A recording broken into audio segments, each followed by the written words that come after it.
This is the Smart Pro from TrimUI, and it's a follow-on to the well-received TrimUI Smart. The Smart Pro has an undeniably attractive aesthetic, a beautiful big screen, and definitely its fair share of issues too. I have a feeling that this is going to be one of the most divisive handhelds of the year. So let's go ahead and take a closer look at the TrimUI Smart Pro. Right from the get-go, I think this device looks fantastic visually. It really looks like I might imagine a modern PSP to look. And it comes complete with these PS Vita analog sticks, which we'll discuss a little bit more later on. There's also plenty of DNA from the original TrimUI Smart on this device, including the exact same clicky D-pad and face buttons, and the honeycomb-like logo which adorns the charging LED at the bottom of the screen, the menu button, and the center of the D-pad. Along the top we'll find the shoulder buttons, which despite being stacked are extremely minimal and tiny. And there's also a power button, a USB port for host, that is peripherals, and the volume up and down keys. Along the bottom you'll find a mysterious function switch, more on that later, an equally mysterious TrimUI panel which looks like there should be something there, maybe an HDMI port, but there's definitely not, a USB-C charging port, a microphone input for no reason, an SD card slot, and a headphone jack. Also on the bottom left there is a lanyard strap, which I always appreciate seeing. And the back of the device is completely blank except for some screw holes, the TrimUI Smart Pro branding, and some information. Something immediately noticeable about this handheld when you pick it up is that it feels incredibly sturdy. Just like the TrimUI Smart, the build quality here seems to be good, or at least it seems to be at first glance. It's also very minimal in keeping with the brand, and in general I like the look and feel of it a lot. Although I wouldn't say it's particularly comfortable for long gaming sessions, but we'll get into that a little bit later. For now, let's talk about the controls. And as far as the face buttons and D-pad go, they're exactly the same as they were on the TrimUI Smart. They are very small and very clicky, but excellent all the same. If you're a fan of clicky D-pads, you're gonna love this.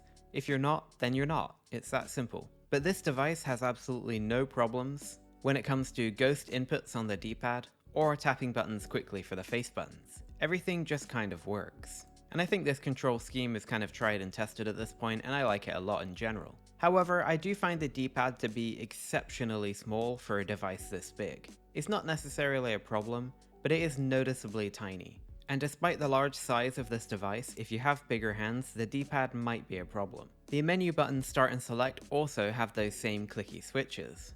And now let's talk a bit about these PS Vita analog sticks. Now I love the PS Vita as much as the next guy, absolutely. But I have to say these sticks are too old to be in a device now. In fact, it almost feels like a prank or something that they're here. There are so many better options out there even for compact sticks. I would even take those ones that appeared on the original Odin and the Retroid Pocket 3 over these, simply because they're just not that great. The circularity of these sticks is not ideal. And in addition to that, they don't last very long either. For example, if you look at the left stick on my Smart Pro, it's already become somewhat loose and it can be kind of wobbled around in place without hitting an input. And just to add another note as I'm editing this video, the left stick on my TrimUI Smart Pro has begun to develop actual stick drift.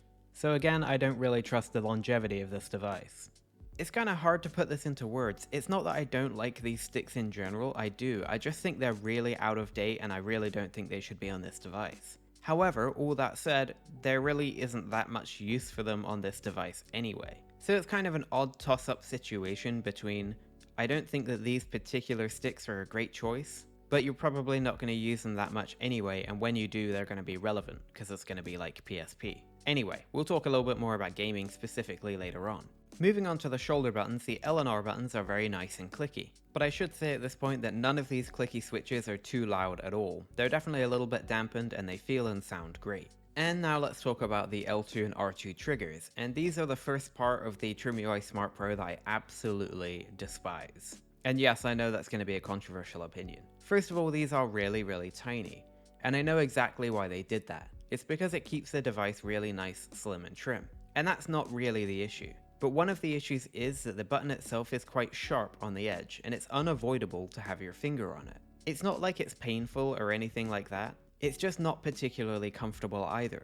And for me, it's practically impossible for me to get my fingers anywhere where that lip isn't jutting up into my finger. And so to me, it's just not that comfortable. But since I understand why they went with these really compact triggers, I can let that slide. What I can't let slide is the actual actuation method of these switches. You see, these triggers are also the same clicky switches as there are everywhere else. However, they actually have quite a substantial amount of travel. And if you look at me pressing this trigger here, I'm not actually pressing the trigger. This is actually just the travel that this trigger has before you hit the switch.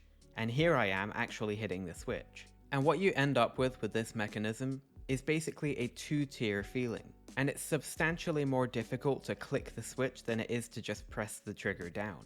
And that means that half the time I push down on the trigger and I miss the switch itself and it doesn't work. Really, I think they should have gone one of two ways here. They should have just had a rubber membrane trigger that has this amount of travel, or they should have just made it a clicky switch like all the other inputs, and that would have been my preference. But instead they just went with this weird feeling ghosty trigger where pushing down on it usually doesn't mean actuating the switch. And in my experience, more often than not, I need to intentionally push my fingers down way too hard in order to actuate these buttons. And it just doesn't feel very nice at all actually. And to make matters even worse, on my unit at least, the left and the right trigger are completely and utterly different from one another. The left has this amount of travel before the click, and the right has this amount of travel before the click.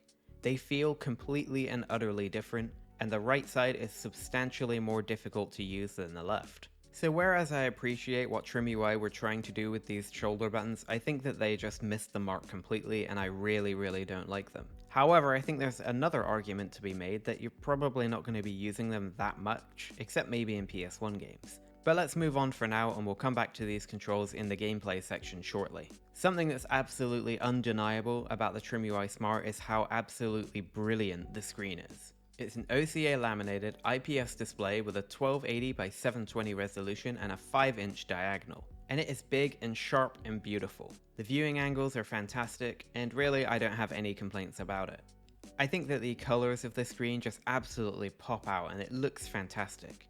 It has plenty of brightness and it gets very dim as well. And before we move on to some gameplay, let's talk a little bit about the software. And just like its predecessor, the TrimUI Smart Pro has some pretty interesting software. But I wouldn't necessarily say it's good software. It has a lot of problems. You navigate this software by using the L and R buttons to switch between various tabs like your favorites, your recents, apps, settings, and stuff like that. My particular device came with a best section that has these two really strange collections. One of them is just Pokemon, which is fine, and the other is Nintendo Entertainment System multi-pack cartridges. It's really weird, I'm not going to go into it. You can probably set up your own collections, but I took a quick look at the SD card and it seems pretty complicated, so I don't know. The next tab is Games, and this is where you're going to find all of your game systems. You can press Start to switch between two different user interfaces, or you can press Select to bring up a toggle to turn on or off particular systems. And I like this a lot. It means that if you only want a select few systems on your device, you can disable or enable them in here. However, the game list does have a few issues.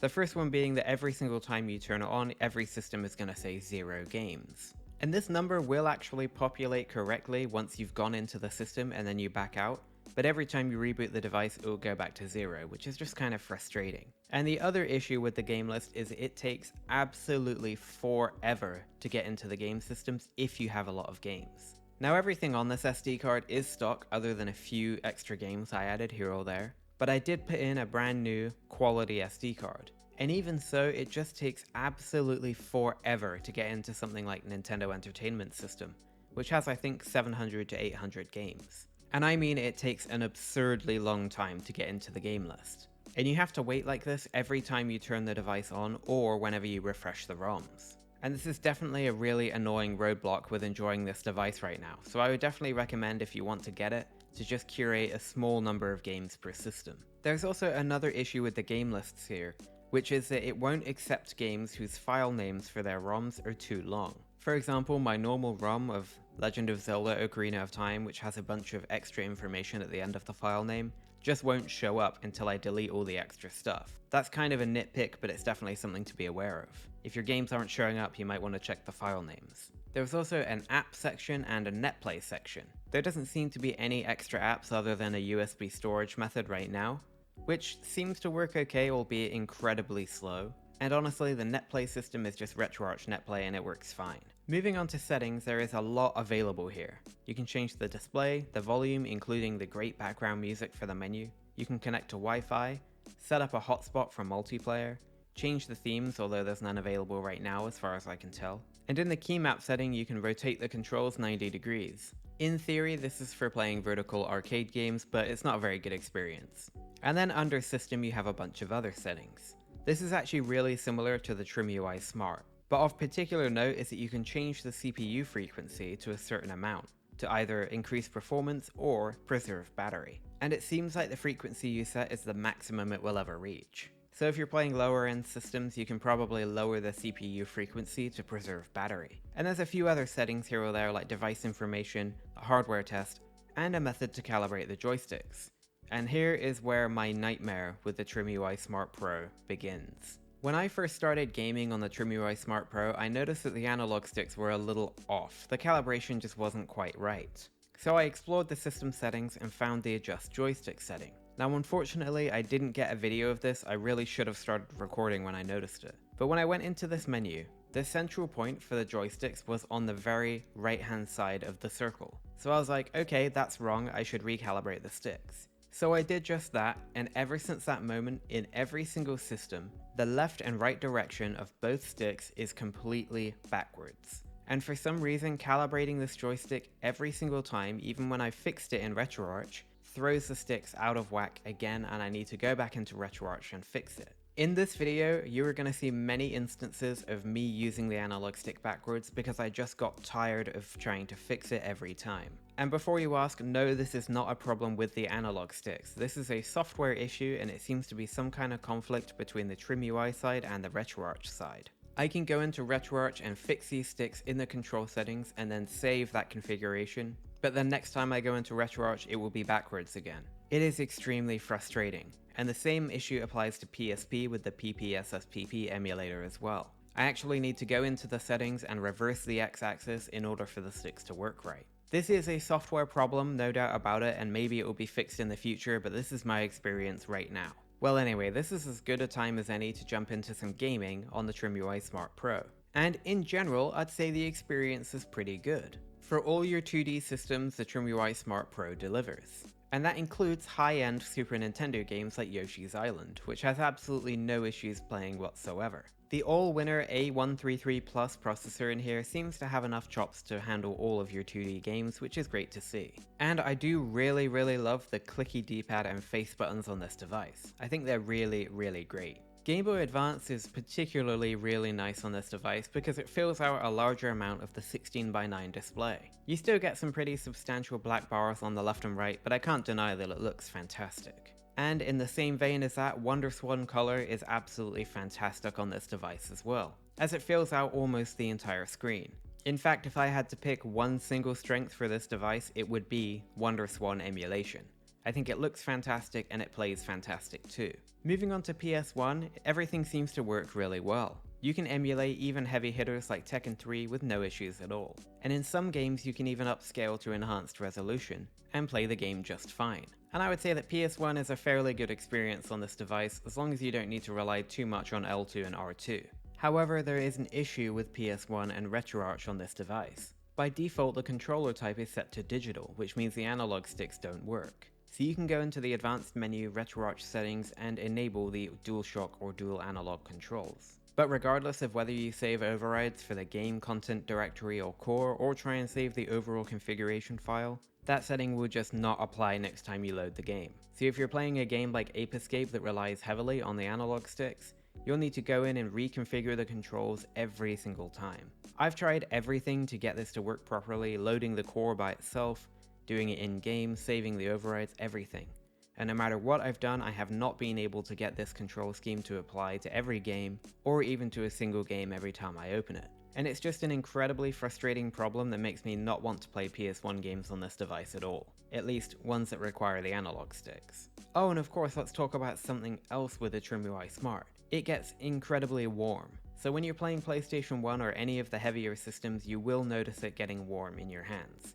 If you're sensitive to this, it is probably going to annoy you quite a lot. I'm actually quite surprised at how quickly it warms up as well. All it takes is about 2 or 3 minutes in PS1 games and the device will be ambiently warm in your hands. Now let's move on to Sega Dreamcast, which is unfortunately very disappointing on this device. There's practically no way you're going to get any game to reach a 720p resolution. And on this big screen, anything lower than that just looks really bad. And a lot of the time you're going to need to use the default resolution of 320 by 240 to get these games playable. Although that said, there are some lower end games, stuff like Soul Calibur, that will play at a higher resolution. But even if the game looks fine, the audio is going to be all messed up and glitchy. I also want to mention that Sega Dreamcast is the first time I really noticed how bad these triggers are. You need to squeeze them down way too tightly and they seriously leave a mark in my fingers. It is not very pleasant at all, especially when you're playing a game that relies on them heavily like Crazy Taxi, or any other racing game.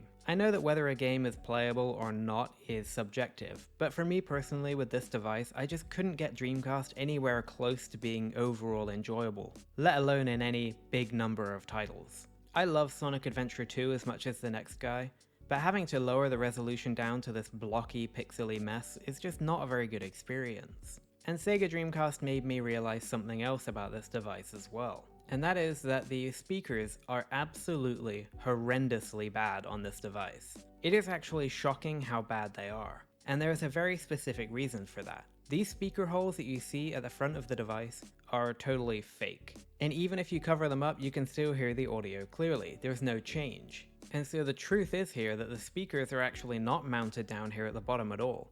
They're about halfway up the case toward the back, and they're backfiring speakers. And as a result, you just get this hollow, washed out, and kind of muffled sound, and it's just really bad. And I might actually go as far as to say that these are the worst speakers I've heard in a retro handheld in a long time. And I find the fact that they try and deceive you by putting the speaker holes on the front is really underhanded. Anyway, a similar story applies to Nintendo 64, it's just not very enjoyable.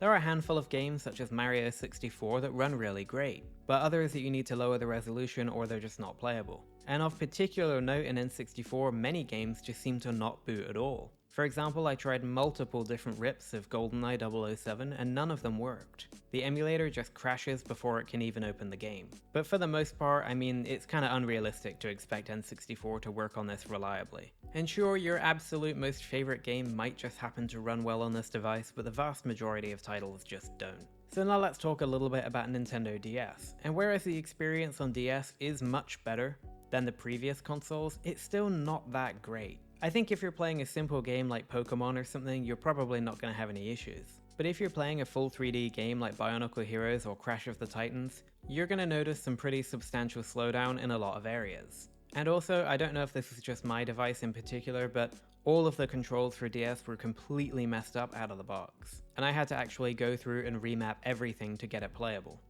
And unfortunately, there are a handful of other pretty serious problems with Nintendo DS. The first of which is that the microphone just doesn't work at all. In fact, I haven't found a way to make the microphone work under any circumstances on this device. I'm actually wondering if there's even a microphone in here at all. And this next problem is most likely related to the analog stick issue I've already talked about.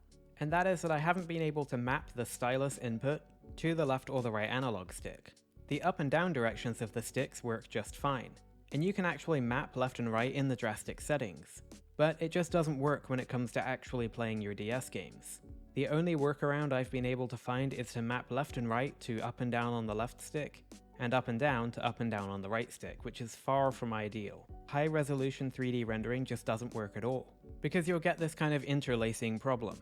And it's actually a real shame, because some games seem like they would play well with the upscaled resolution, but it's just not possible.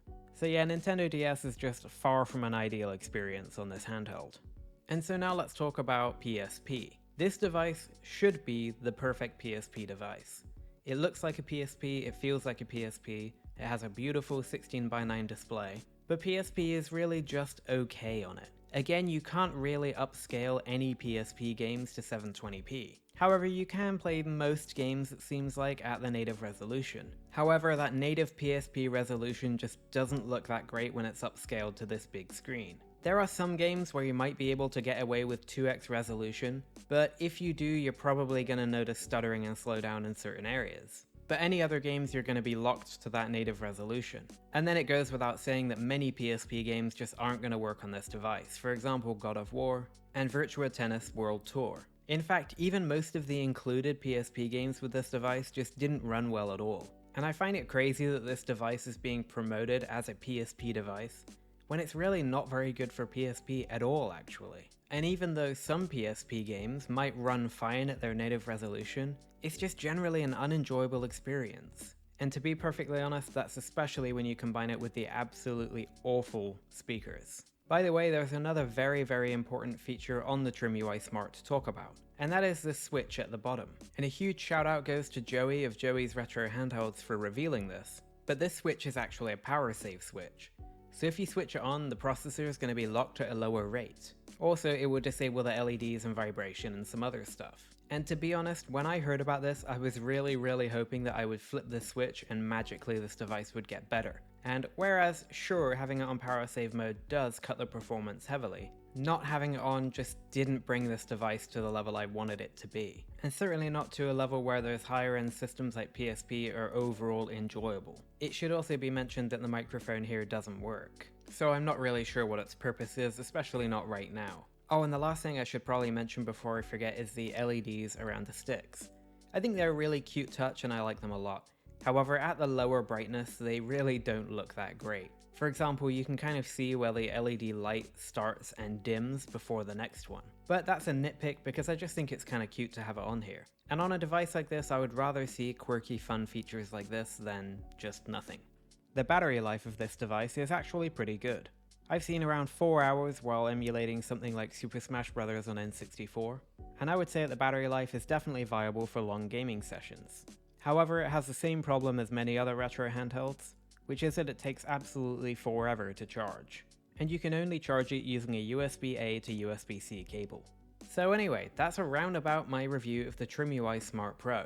So let's go ahead and wrap up with my overall likes, dislikes, and my final summary regarding this device. And let's start with what I like. I really like the aesthetic. I think this is an incredibly pleasing device to look at, and even though I don't necessarily think it's the most comfortable in the hands, I wish more devices would go for this kind of simple PSP-like design. Secondly, I really like the clicky controls, and I think it was a pretty good decision to lift them directly off of the previous TrimUI device and just plop them on this one. I think that if you like clicky controls, you're gonna love this. I like the big, beautiful, bright screen. You just cannot argue with this screen, it is absolutely beautiful. And it has great brightness and dimness as well. And even though they're not the best, I do really like the LEDs around the analog sticks. I'm not 100% sure just how useful this power switch toggle is, but I do think it's a cool feature that they included. And I really like that you get an extensive settings menu with this device. And now let's talk about my dislikes. And the biggest one here is just the performance level. I just don't think that the performance of this device is quite as good as I was expecting it to be. And it's definitely not as good as the whole host of RK3566 processor devices that are out there,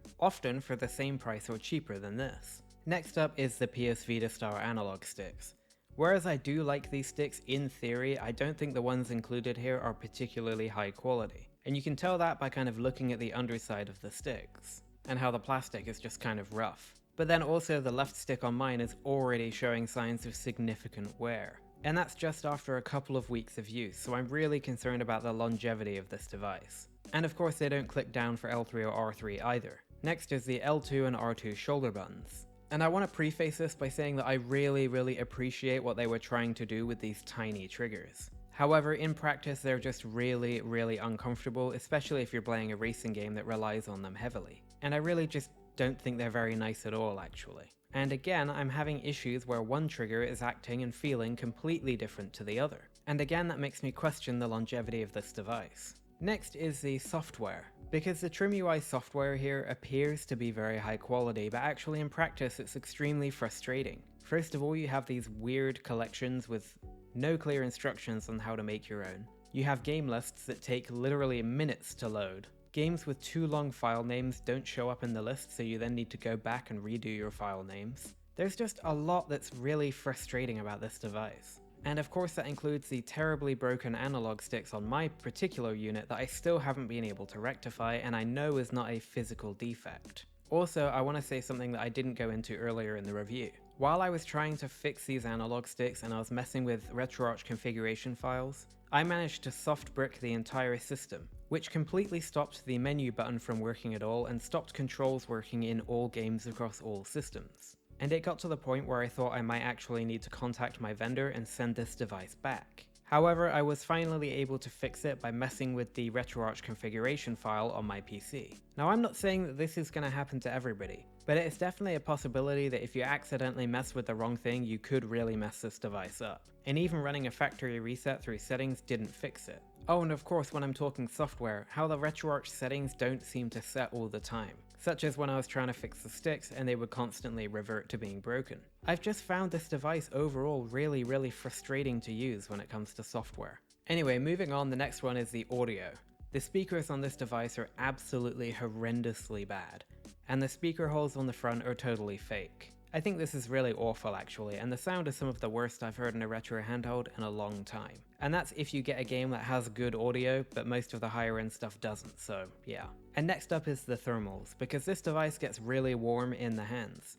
And strangely enough, it heats up within like a minute or two if you're playing PS1 or above. And that's just another thing that makes this device just a little bit less enjoyable. The next problem is emulator specific problems. For example, the many issues with Nintendo DS emulation, as well as various things like configuration files not saving, certain games just not loading for no reason. I've just had many more issues with emulation on this device than I have in a long time on a retro handheld. I'm sure that something like this will improve as system updates come out, but right now the state of it is just not that great. And the last thing I want to mention here is the lack of documentation, because unfortunately, this device doesn't even exist on TrimUI's website. And in fact, if it weren't for some people in the retro handhelds community, we might still not know what this toggle switch on there does. And if there's some way to get the microphone to work, I can't find it. This device really needs more documentation, it needs to be on the website, perhaps even a support page, just anything really. So that's the TrimUI Smart Pro in a nutshell. For me, this device has just really missed a lot of the marks that I really wanted it to hit. I think that aesthetically it's beautiful, I think in the hands it feels pretty good, I think the clicky controls are fantastic. And of course that display is just unbelievably beautiful. But when it really comes down to it, my biggest problem with this device is the screen. That's right, even though it's a big and beautiful screen, there's just nothing really that takes advantage of this screen that works well at all. The real exception that I would say is WonderSwan, but all of the other widescreen systems from PS1, Dreamcast and PSP just don't really work very well on this device. If you do get them to work, it's usually a frustrating experience that requires a lot of tinkering and is subpar in the end. And so I just end up playing a game on this device and just wondering why it's not as fun as it should be. Really, I think what they should have done for this device is to target 720p for most PSP games. For example, I think the Rockchip RK3566 gets pretty close to that. But with the all-winner chip in this handheld, it just can't reach that at all. And so anything that takes full advantage of the PSP-like aesthetics and the 16:9 screen is just an unenjoyable experience. And it's also held back by details like the awkward triggers and the honestly awful audio. And in the end, the TrimUI Smart Pro is a device that I want to love, but I just don't. It's just not that great in my opinion. Now I want to say something about this though before I wrap up here, and that is that I can tell that some people are going to open this device up and get it in their hands and totally fall in love. It has that kind of character, it has that kind of feeling. And for example, if you just want to play Game Boy Advance or WonderSwan Color, or if your favorite PSP game ever just happens to run well on this device at a slight upscale, you're probably gonna love it. But for me personally, I just find it kinda disappointing overall. And so that wraps up this review. I want to say a huge thank you to my friends over at GoGameGeek for sending me this device to review. And if you're interested in picking one up for yourself, please make sure to check the link in the description box below. I'll also put a coupon code in there where you can get 15% off site-wide on GoGameGeek while the offer lasts. And I'll make sure to update the description box if it expires. However, now it's time for you to tell me what you think about the TrimUI Smart Pro. Let me know in the description box below if you're going to get one or if you've already got one and what you think of it. And other than that, I want to say a huge thank you to you for watching this video. I greatly appreciate your time, and it would really mean a lot to me if you could leave a like on this video and subscribe to Retro Breeze for more content like this. And that's this one done. Thank you very much for watching, and I look forward to seeing you again next time.